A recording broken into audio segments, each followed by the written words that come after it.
Beberapa hari ini, dunia film sedang diramaikan oleh pemutaran dua film fenomenal. Barbie dan Oppenheimer menjadi incaran banyak penikmat film, hingga menciptakan antrian di beberapa bioskop di kota-kota besar. Secara khusus, film Oppenheimer, film berdurasi 3 jam ini membawa kita flashback dengan pelajaran fisika zaman sekolah dulu. Karena Oppenheimer ini sebenarnya adalah nama seorang fisikawan yang meneliti dan membuat bom atom untuk Perang Dunia Kedua. Memiliki nama lengkap Julius Robert Oppenheimer, beliau dijuluki sebagai Bapak Bom Atom setelah proyek Manhattan. Lalu, apa sih sebetulnya yang terjadi dalam proyek tersebut? Apa kaitannya dengan jatuhnya Hiroshima dan Nagasaki dan kekalahan Jepang setelahnya? Yuk kita bahas!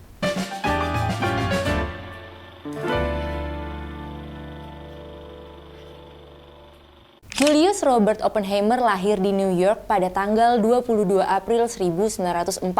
Pada tahun 1927, ia menerima gelar doktor dan menjadi profesor di University of California.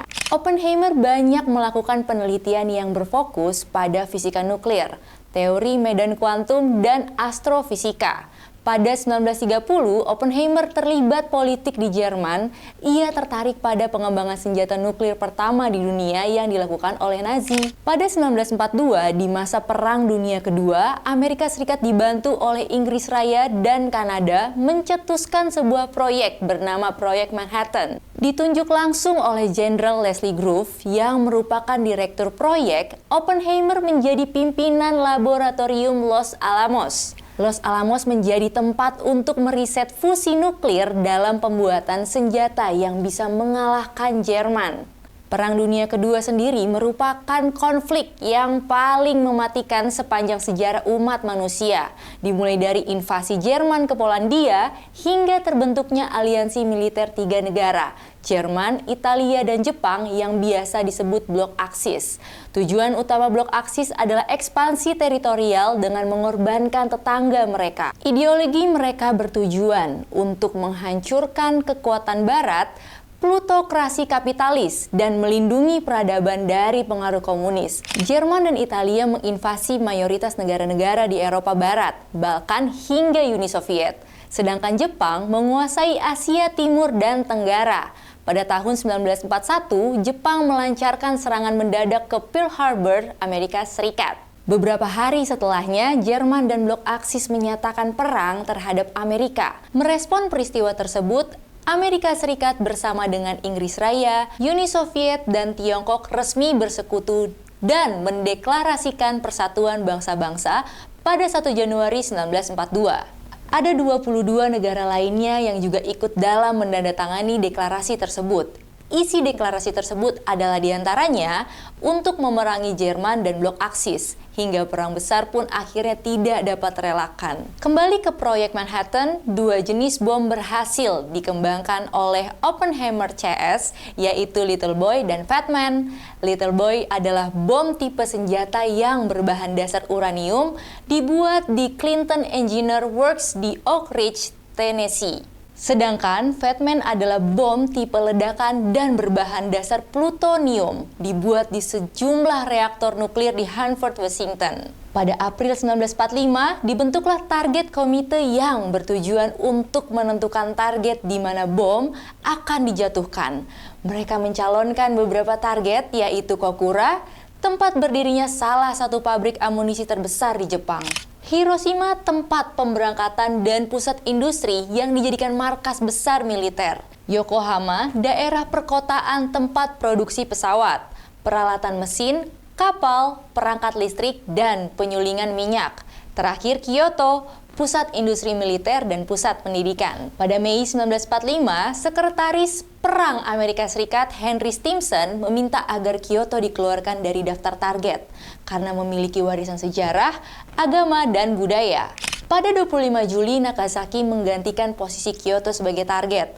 Pada 6 Agustus, Hiroshima merupakan target utama penjatuhan bom nuklir. sementara Kokura dan Nagasaki menjadi target alternatif. Pesawat B-29 Enola Gray membawa Little Boy dengan berat 64 kg dan dijatuhkan dari ketinggian 9.400 meter. Bom jatuh di atas klinik bedah Shima dengan radius kehancuran total 1,6 km dan radius kebakarannya mencapai 110 km persegi. Sekitar 70-80 ribu penduduk Hiroshima tewas akibat ledakan dan kebakaran pasca ledakan, sementara 70 ribu orang sisanya cedera. Pada tanggal 9 Agustus, pesawat Boxcar mengangkut Fatman ke target utama Kokura dan target kedua Nagasaki. Karena adanya perlawanan di Kokura dengan adanya pabrik baja Yawata yang sengaja membakar tar sehingga menghasilkan asap hitam dan mengaburkan target pengeboman.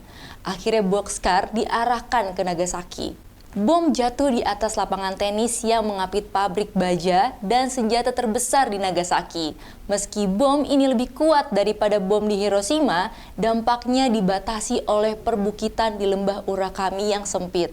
Perkiraan korban tewas antara 22.000 hingga 75.000 jiwa. Beberapa hari dan bulan kemudian diestimasi sekitar 39.000 hingga 80.000 tewas dampak dari bom. Setelah 2 bom tersebut, Jepang menyerah kepada sekutu. Kaisar Hirohito dalam pernyataannya menyebut, saat ini musuh telah memiliki senjata baru dan mengerikan yang mampu melenyapkan nyawa orang-orang tak bersalah dan menimbulkan kerusakan tak ternilai. Bila kita terus melawan, bukan saja bangsa Jepang yang akan runtuh dan musnah, seluruh peradaban umat manusia juga akan musnah. Setelah Perang Dunia berakhir, Oppenheimer merasa menyesal atas hasil karyanya di proyek Manhattan. Dilansir dari BBC, ia berucap, "Saya teringat kalimat di kitab Hindu, sekarang saya menjadi kematian, sang penghancur dunia." Ia juga menyampaikan perasaannya pada Presiden Amerika Serikat kala itu, bahwa tangannya telah berlumuran darah setelah melihat tingginya angka kematian akibat bom buatannya. Pada akhirnya dia menentang pengembangan bom hidrogen saat dirinya menjadi ketua Komite Penasihat Komisi Energi Atom. Pernyataan tersebut membuat dia dikucilkan dan dianggap memiliki hubungan dengan komunis. Well, begitulah sedikit cerita mengenai kisah bom Hiroshima dan Nagasaki di akhir Perang Dunia Kedua. By the way, kalian udah nonton belum filmnya? Atau malah belum kebagian tiket? Jangan lupa juga untuk like video ini dan subscribe channel kita agar tidak ketinggalan konten menarik lainnya. Sampai ketemu di pembahasan selanjutnya.